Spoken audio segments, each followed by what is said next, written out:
Terima kasih Tuan Pengerusi Majlis yang dimuliakan, yang berbahagia Encik Zulkifli bin Ali, Pengarah Daerah Kuala Terengganu, yang berusaha Tuan Pengetua, Tuan Gubesar, guru-guru dan pelajar sekalian. Assalamualaikum warahmatullahi wabarakatuh. Saya Muhammad Jeffrey bin Muhammad Zain ingin mengucapkan terima kasih kepada Jabatan Al-Sekitar kerana menjemput saya untuk memberi ucapan di dalam program sempena Hari Al-Sekitar Negeri Terengganu 2019. Tajuk ucapan saya ialah pencemaran alam sekitar. Tuan-tuan dan puan-puan dihormati, apa yang dimaksudkan dengan pencemaran alam sekitar? Pencemaran ialah suatu perbuatan negatif atau yang buruk yang mengotorkan persekitaran, yang membawa kepada isu dan juga masalah kepada sejagat. Manakala alam sekitar ialah keadaan sekeliling kita, sama ada di udara, di laut, di darat dan juga di luar angkasa. Isu alam sekitar ini menjadi masalah dan juga liputan di akhbar-akhbar, di TV dan juga di internet menjadi agak serius sejak kebelakangan ini. Sikap tidak menyayangi dan juga memelihara alam sekitar boleh membawa kepada kemusnahan, kerosakan dan juga bencana kepada manusia. Allah Subhanahu Wa Taala telah menegaskan yang bermaksud telah timbul kerosakan dan juga bala bencana di darat dan juga di laut sebab apa yang telah mereka lakukan oleh tangan-tangan mereka sendiri, kerana Allah hendak merasakan mereka sebahagian daripada balasan akan perbuatan mereka itu, supaya mereka kembali insaf dan bertaubat. Ar-Rum ayat 41.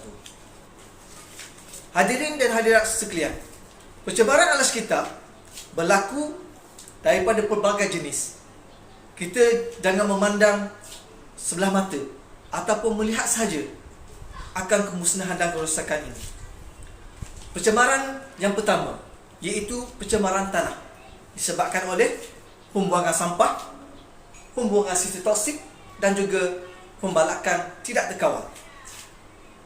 Ini akan menyebabkan ketidaksuburan tanah dan juga akibat daripada pembuangan sisa cecair dan juga pepejal, menyebabkan perubahan kepada warna dan juga bau, begitu juga kesuburan, dan akan juga menyebabkan hakisan. Tempat pembiakan juga menjadi tempat pembiakan seperti lalat, tikus dan juga lipas berkumpul. Ini akan menyebabkan pelbagai penyakit akan timbul, sama ada gatal, asma dan juga keracunan makanan. Tindak balas kimia juga akan menyebabkan keracunan dan boleh menyerang sistem saraf manusia. Jadi supaya tidak menjejaskan bekalan sumber air ini, kita hendaklah menjaga supaya kawasan tadahan tidak musnah dan sumber air, kualiti air supaya tidak terjejas dan tidak boleh diminum oleh kita. Pencemaran alam sekitar yang kedua ialah disebabkan oleh pencemaran udara daripada asap kenderaan, pembakaran terbuka dan juga asap industri. Pelepasan gas karbon dioksida, sulfur dioksida dan juga karbon monoksida daripada asap akan menyebabkan kesan kepada kesihatan, keselamatan dan juga mengganggu keselesaan orang ramai. Yang paling teruk ialah penipisan lapis ozon. Pembakaran secara terbuka ini diterukkan lagi oleh pembakaran terbuka daripada negara jiran, menyebabkan kualiti udara terjejas, menyebabkan gangguan sistem pernafasan dan juga akan menyebabkan asma Selain daripada itu, peningkatan kenderaan ini akan menyebabkan peningkatan asap yang dilepaskan. Tahukah anda, di Lembah Kelang sahaja, di Johor sahaja terdapat 800 kilang dan 250-nya adalah berasaskan gas dan bahan kimia. Hadirin dan hadirat sekalian, pencemaran yang ketiga, pencemaran air, boleh berlaku adalah disebabkan sisa toksik, disebabkan oleh pembuangan sisa pertanian dan juga industri pelembungan. Oleh sebab itu, berlakunya pembuangan sisa-sisa ini ke dalam sungai, maka sistem sumber air akan terjejas dan semakin merosak. Perubahan kandungan dan kualiti air menjadi kurang sesuai atau tidak sesuai untuk diminum. Sisa toksik ini daripada pembejal dan juga cecair menyebabkan keracunan dan air tercemar. Air bertukar warna, rasa dan bau. Begitu juga dengan tumpahan minyak daripada pelembungan. Contohnya pelembungan bauxite yang berlaku di Kuantan. Ini menyebabkan pencemaran air, berlakunya perubahan warna dan juga memberi kemudaratan kepada kesihatan orang ramai. Hadirin dan hadirat sekalian, pencemaran alam sekitar yang keempat ialah pencemaran bunyi, disebabkan oleh bunyi kenderaan, pembinaan bangunan tinggi dan juga pencemaran semula jadi, iaitu bunyi guruh dan petir. Apabila berlakunya pertambahan kenderaan disebabkan kepesatan pembangunan, maka akan berlakulah kesan-kesan, terutamanya berlaku pada waktu puncak. Dan bunyi ini akan menyebabkan pencemaran dan boleh merosakkan telinga kita, boleh menjadi rosak dan juga terganggu urusan orang ramai. Kerja-kerja paling cerucuk juga boleh menyebabkan kegaran dan juga getaran, menyebabkan gelisah dan kesan psikologi kepada manusia. Langkah-langkahnya ialah pencemaran pendidikan kepada pelajar-pelajar berkenaan dengan alam sekitar.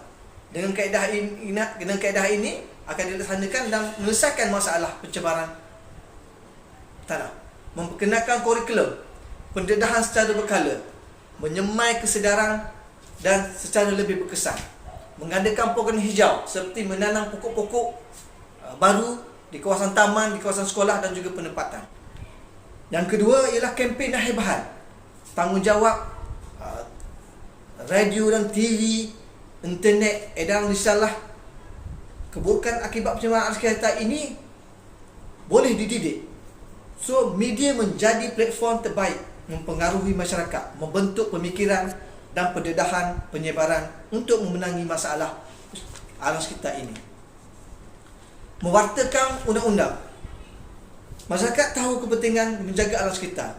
Dengan ini, apabila individu ataupun organisasi melakukan kesalahan, maka kompaun ataupun hukuman mesti dikenakan. Kuatkasakan undang-undang yang lebih ketat supaya tidak mengabaikan pencemaran.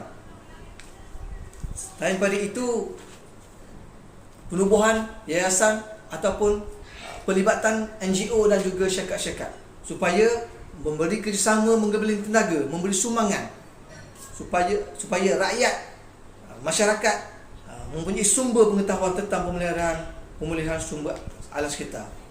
Hadirin dan hadirat sekalian, tuan-tuan dan puan sekalian, marilah sama-sama memikul amanah menjaga alam sekitar. Pesanan orang baik-baik sering didengar tetapi sering juga kita terlupa.